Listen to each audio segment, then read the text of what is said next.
The tycoons of social media have to stop pretending that they're friendly nerd gods building a better world and admit they're just tobacco farmers in t-shirts, selling an addictive product to children.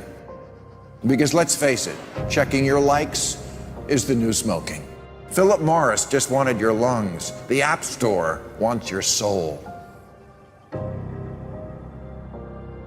There are 2 billion people, more than 2 billion people on Facebook. That's more than the number, it's about the number of notional followers of Christianity. People check their phones 150 times a day, the millennial sort of audience. And so if you think about it, from the moment you wake up, it's like you're jacked in to this environment. And thoughts start streaming into your head, designed by a few technology companies.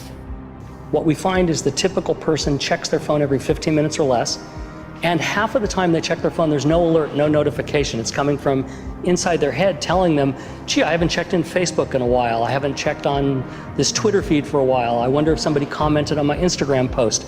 That then generates cortisol, and it starts to make you anxious, and eventually your goal is to get rid of that anxiety, so you check in. And apparently we feel stressed when we can't get our phone or when our battery is about to die. You probably know this feeling. And a research done in Australia among 3,000 people under the age of 30 found that 9 out of every 10 admit to feel this anxiety while having his battery dying. Steve Jobs revolutionized the entire world with the iPhone, and he never let his children use it because he did not want them dependent on technology. Right now, an infant is getting their first laptop that's soft and squishy and makes noise. Right now, a child is being born online and being favorited and retweeted. The hypergenerational segregation of our time is bizarre, unhealthy, and historically unprecedented. You've never seen the like of people sitting at a table in a restaurant not talking to each other because they're texting and using their Facebook and Instagram and Twitter, and they are at the table and don't even know each other. In the house and can't even talk to each other. And the pressure that's on us to be like everybody else is so great that everybody tries to live like they're in a reality show. As a culture, we don't have enough in common anymore. And that's because the internet, which was supposed to unite the world, has become too adept at serving us personalized content. Do you know what I saw on Yahoo's front page this morning? No, you don't, because mine isn't the same as yours. People get news feeds now that just spit back customized stories based on what we've clicked on in the past. We are great consumers, but poor producers.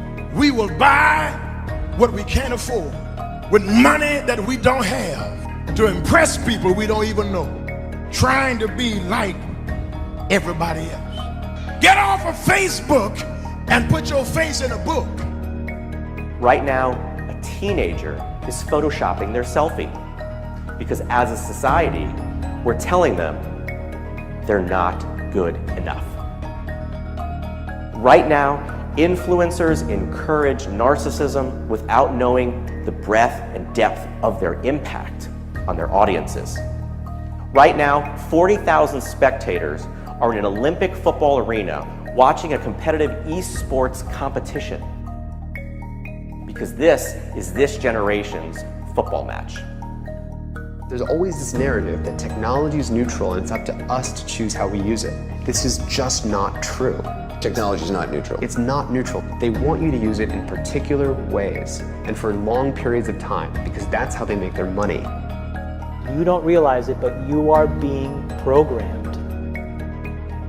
It was unintentional, but now you got to decide how much you're willing to give up, how much of your intellectual independence. If you feed the beast, that beast will destroy you. If you push back on it, we have a chance to control it and rein it in. And it is a point in time where people need to hard break from some of these tools and the things that you rely on. The short-term dopamine-driven feedback loops that we have created are destroying how society works. No civil discourse, no cooperation, misinformation, mistruth. And it's not an American problem. This is not about Russian ads. This is a global problem. I challenge everyone to try going 1 week without social media. Don't let your phone and social media control you.